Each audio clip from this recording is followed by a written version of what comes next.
Hello everybody, welcome back to another episode of The Lunch Hour, brought to you by Constant Collab, where we eat, sleep, and breathe finance, news, and everything in between. So if you like finance, news, or crypto, make sure to subscribe. We have a lot going on today in the crypto market, so like always, let's dive in. So starting out with the overall crypto market, right now the overall market is sitting at $2.69 trillion. The overall volume remains over 100 billion, currently sitting at $122 billion. Bitcoin dominance is sitting at 42.2%, while Ethereum is knocking at the door of 21%. It's right around 20.8%. So over here.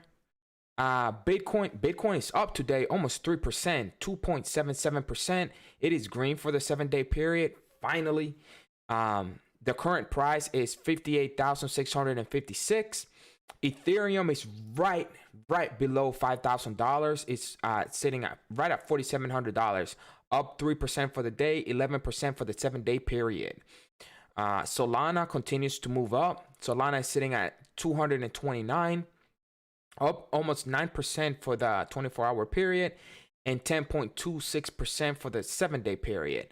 Cardano is positive today. Finally, Cardano has been going through a lot the past few days. So, I mean, to be positive today, that's good news.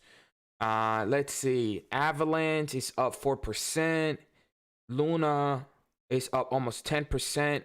So the market is pretty green today for Polygon Matic. Polygon Matic is up almost it's up 15.5%, 20% for the 7-day period, sitting right above $2. So Polygon Matic making big moves. Yeah, VeChain is at 12 cents. But yeah, I mean, with all of that, let's dive into the news. Usually I start the show with crypto news and whatnot, but right here we're looking at the stock market, and the stock market actually is in fear right now. There's a lot of uncertainty and volatility going on in the market. With the new coronavirus trend that's going around, we don't know how. We don't know much about it yet. So that is happening. And then the Fed is saying that it's tapering their bond buying. So interest rates are probably going to go up next year. So that actually takes away from the stock market for those that don't know. So yeah, there's definitely a lot going on, a lot of uncertainty, and that's why there's fear in the market. We don't know if the bull market is getting close to an end. In my opinion, it is. It should have had ended last year or the year before, but at the end of the day, the Fed keeps printing money, so that money has to go somewhere. There is a saying that goes, "Don't fight the Fed." So if the Fed prints money, the stock market is going to go up. But why Apple was the only tech stock that went up on Tuesday. So everything was pretty much red in the stock market yesterday, except for Apple. Apple stock closed up 3.1% on Tuesday, as other stocks tumbled on concerns of the new Omicron COVID variant, showing investors see the company as a safe haven during market uncertainty. Other large cap tech stocks like Google, Amazon, Meta, formerly known as Facebook, and Microsoft closed down for the day amid a broader market sell-off. The Dow Jones Industrial dropped 651 points. The tech-heavy Nasdaq fell 1.6%, and the S&P 500 was down almost 2%. On Tuesday, after the Federal Reserve Chair Jerome Powell said that the Fed will discuss speeding up the bond buying taper during its December meeting. Needham analyst Laura Martin told CNBC that investors turned to Apple on Tuesday because the company has prodigious cash flow, allowing it to endure any slowdown in the economy and take advantage of falling prices. There is a flight to quality with companies that will weather the storm, not to go bankrupt, not to have financial distress, Martin said, noting that the other large cap tech stocks aren't down as much as smaller firms. So yeah, people are flying into safety. There's just no other way to put it. So Apple is one. Apple has a lot of money sitting on the side, so they're really not worried about a slowdown or anything like that. So yeah, that's why Apple was up yesterday. But moving on, Ray Dalio says cash is not a safe place right now despite heightened market volatility. I like Ray Dalio. He's a smart guy. He has an awesome book that you guys should check out. But Bridgewater Associates Ray Dalio stood by his belief that cash is not the place to be despite the volatility in the market triggered by the new COVID variant. Cash is not a safe investment. It is not a safe place because it will be taxed by inflation. The founder of the world's biggest hedge fund said Tuesday on CNBC. During the turbulent times, it is also important to be in a safe, well-balanced portfolio, the billionaire investor said. You can reduce your risk without reducing your returns. You will not market time this. Even if you are a great market timer, the things that are happening can change the world. So changes so I guess they mean chances, but changes what was priced into the market. Okay, I didn't get what he was saying there very well.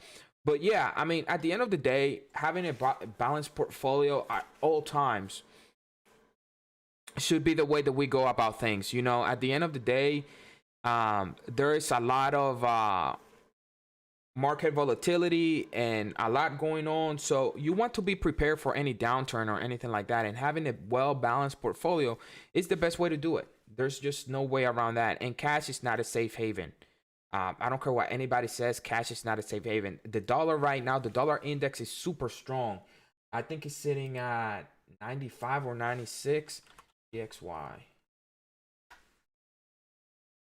The US dollar index is sitting at almost 96 right now. So people are getting into the dollar. However, in my opinion, I don't think that's the place. I don't think that's the place to be. There's just no other way to put it. But I agree, you know, you're getting taxed. Right, last quarter, you were taxed at 6% by just having cash. So, you know, having a well-balanced portfolio will definitely reduce your risk and not diminish your returns. I agree with that 100%. Omicron and the Fed might finally kill this bull market. So much of a year-end Santa Claus rally. The broader market has pulled back in the past few weeks as worries of the Omicron. I just clicked on something that I wasn't supposed to. So, let me see. The broader market has pulled back in the past few weeks as worries about the Omicron variant of COVID-19 have rattled investors' confidence. As you guys saw, you know, the fear in the market is at 25%. So people are definitely scared. These latest coronavirus concerns have traders wondering if this is finally the end of the long-running bull market. Comments from the Federal Reserve Chair Jerome Powell about inflation weren't helping either. The Dow Jones fell more than 600 points in the midday trading Tuesday. The CNN Fear and Greed Index, which measures 7 indicators of sentiment, has plunged back into the fear territory in the past few days, and it is now far from the extreme fear levels. All of a sudden, investors are once again worried about the virus and whether it will derail the economic recovery and change plans. The Federal Reserve has to start winding down its stimulus programs. The variant is a bigger culprit of the sell-off than Powell, said James Reagan, Director of Wealth Management Research at D.A. Davidson. Given the fear that Omicron could slow down spending during the holiday season, that makes investors nervous. That's definitely, you know, a big thing. People don't know if next year they're going to have a job or whatnot. So definitely spending could slow down during the holiday season. That's a big thing, you know, that definitely hits the market. But I think that the fact that Powell and the Fed might be slowing down bond buying, that definitely takes away from the stock market. I mean, so the stock market is not getting hit with from one side, it's actually getting hit from two sides. So there's definitely could be major slowdown when it comes to the stock market.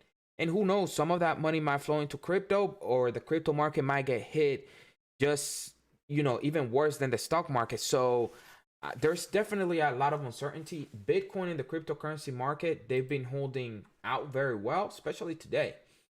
So we'll see if we go back over 3 trillion. We've lost close to 700 trillion or 700 billion in the past couple weeks. So I would like to see the market right now over 3 trillion. So we'll see. It's just a matter of time. And then in crypto news, well, kinda. El Salvador's president asked the Fed to stop printing money. For those that don't know, El Salvador uses the US dollar and Bitcoin now as their official legal currency. So on December 1st, the outspoken Nayib Bukele responded to Bloomberg's report detailing Federal Reserve Chair Jerome Powell's comments on inflation. Increasingly, El Salvador's president asked the Fed chief to stop printing so much money out of thin air. Inflation, a growing concern. A lot of people are, inflation is definitely on the minds of everybody right now, especially investors. A fresh round of economic anguish has been ignited by the last week's discovery of a new highly transmissible COVID-19 variant named Omicron by the World Health Organization. On November 30th, Bloomberg reported on the Fed chair's comment before the Senate Banking Committee this week. Both Democrats and Republicans expressed concerns about high prices and inflation. He added, the central bank chair retired the word transitory to describe high inflation that remains a persistent issue in the U.S. So a lot of people were saying, or a lot of regulators and politicians, they were saying that the inflation was going to be transitory, that it was going to come and it was going to, disappear. But that's obviously not the case because it's persistent and it's staying around longer than they wanted or expected. He added that the Fed should start to wrap up its bond buying purchasing scheme earlier than the scheduled mid-2022 target. The word used was tapering, which refers to the gradual slowdown of purchases of securities and bonds. The central bank has been effectively printing money to buy bonds with the aim of pushing down interest rates, which are currently sitting at 0.25%. So this is a tweet that Nayib Bukele, the president of El Salvador, put out. Can you guys stop printing more money? You are just going to make things worse. Really, it's a no-brainer. So yeah, he's definitely was targeting, the Fed and the money printing. So mid-2022 target. I'm bullish on all markets until then, said Brian. So yeah, no, I agree. As they keep printing money, that again, I said it earlier in the show, that money has to flow somewhere. So we'll see what happens. I'm very interested to see how the stock market, and it will be surprised if they, I will be surprised too if they stop. Back in, when was it, 2018, the Fed came out and said that they were going to slow down their QE, and the stock market just, it plummeted 20%. It went into bear market territory, and then right away the Fed came out where, our words were getting mixed up and taken out of context. That's not what we meant. We're still going to push it. So as soon as they see that, their tapering is affecting the stock market, they're going to have to continue. They're feeding the cow, and the cow wants to keep eating. And by the cow, I mean the stock market. And it's going to be very hard for them to slow it down and stop the money printing. So they've pretty much they've had the stock market running hot for a while, and they don't want to be blamed for economic slowdown. That's just the way the things work. So no, I agree with you. It's going to be very hard for them to stop. But moving on, Meta loses crypto head. What's next for Diem and Novi? So as you guys know, Facebook, now Meta, they've been trying to launch their own wallet and their own cryptocurrency since late 2019, but regulators have kept them from doing so. There's just a lot of pushback from regulators, not only in the US, but around the globe. And then David Marcus, he was the head of the financial arm of Meta, and he apparently stepped down, he announced yesterday. But Marcus, who joined Facebook, now Meta, back in 2014, shifted from his role as VP of Messenger to lead the company's financial project unit in May 2018. His departure could be credited to the company's failed attempts to launch its own cryptocurrency that could be used for global transactions via Facebook products. This is a quote from David Marcus.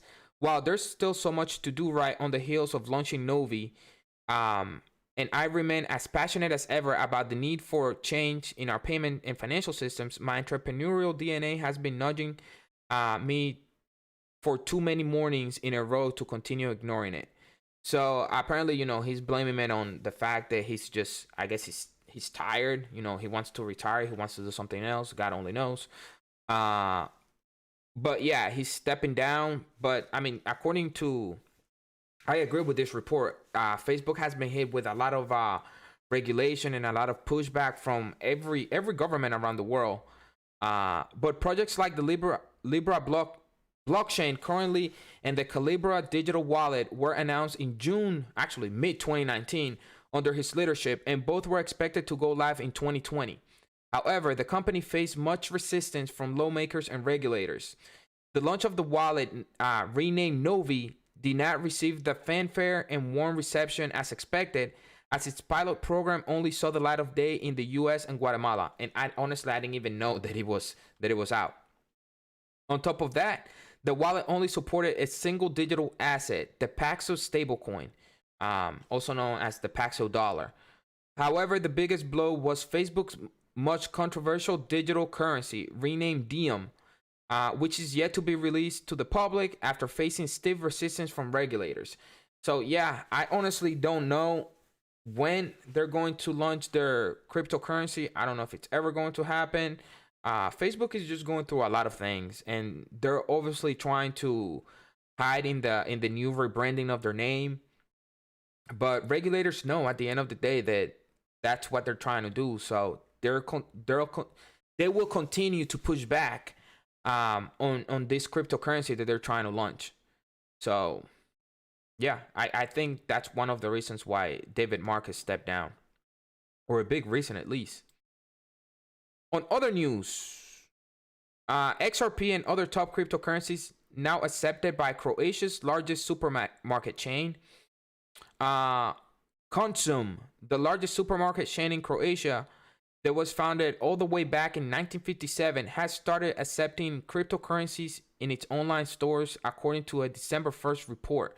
The lineup of supported digital currencies include Ether, Bitcoin, XRP, Stellar Lumens, Bitcoin Cash, as well as two stablecoins, USDT and DAY.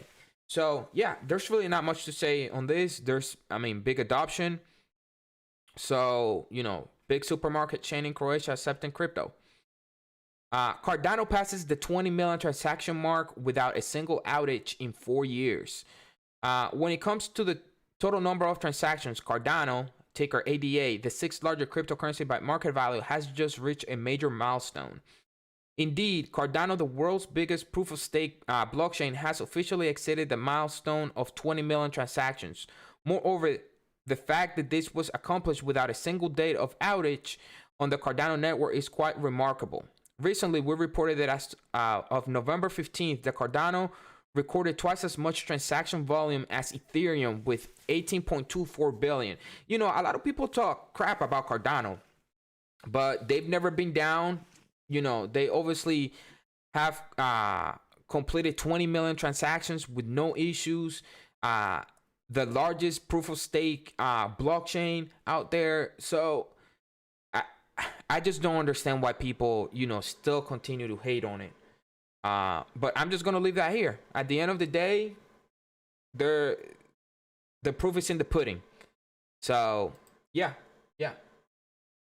Moving on. Crypto.com acquires two IG group exchanges in $260 million deal. Crypto.com still making moves. I wonder if, the coin is moving any on that news. It's up 9%, almost 9%. But, the rest of the market is too. So, but yeah, Crypto.com has announced yet another big play. The exchange has acquired Nadex and the small exchange to give customers access to derivatives and future products. After signing a string of major sponsorship deals throughout the year, Crypto.com is now also focusing on acquisitions.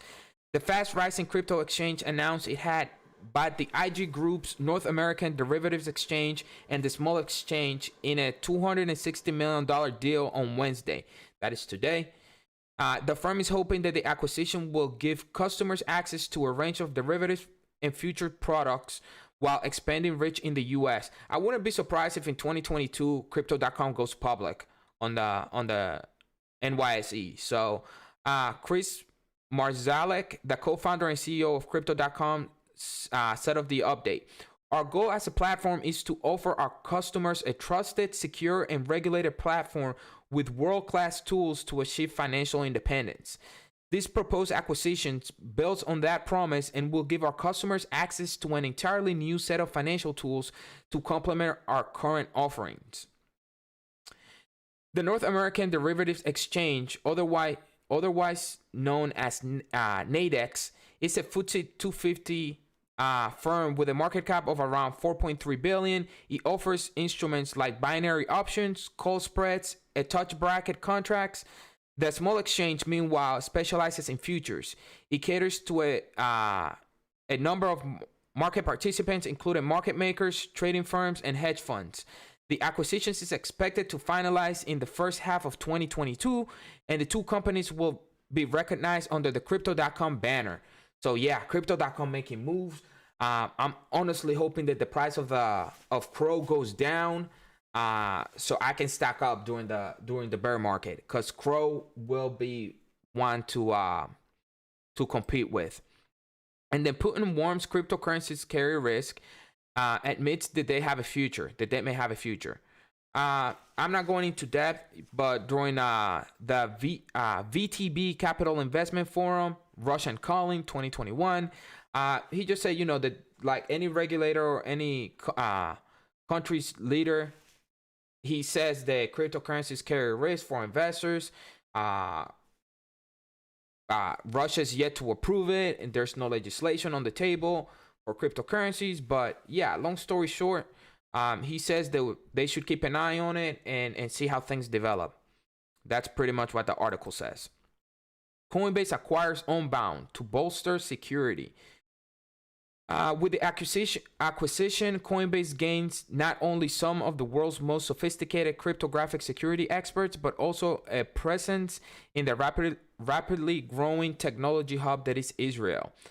Among the talent acquired by Coinbase, Unbound Security co-founder and current vice president of research and development, Guy Peer, will bring his more than 20 years of experience in cryptographic security. Meanwhile, Unbound Security's co-founder, Yehuda Lindell, is a pioneer in the emerging field of secure multi-party computation. According to the announcement, secure multi-party computation is an application of advanced mathematics to enable crypto assets to be stored, transferred, and deployed more securely, easily and flexibly than ever before. Coinbase said MPC provides the impenetrable nature of cold storage while allowing the convenience of a hot wallet. So, I mean, obviously Coinbase is also into the acquisition game, and yeah, they're even going to Israel. Celebrities keep buying Boar Apes Yacht Club. So yeah, really not much to say here. This is one of the most popular NFTs. They're very expensive. I think the lowest one is it's in the six-figure realm, but Boar Apes have proven popular in the big leagues, with several NFL and NBA players joining the private party. LaMelo Ball of the NBA Charlotte Hornets appears to have been the first to buy a Bored Ape NFT back in June, and since then has been joined by Steph Curry of the Golden State Warriors. Several NFL players have also announced purchases, including Des Bryant and Von Miller. Yeah, they're expensive. They're really expensive. Let me go to OpenSea real quick. OpenSea.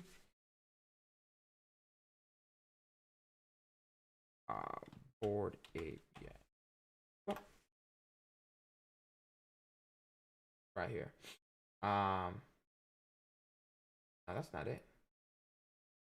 Finals collection. Ape Yacht Club.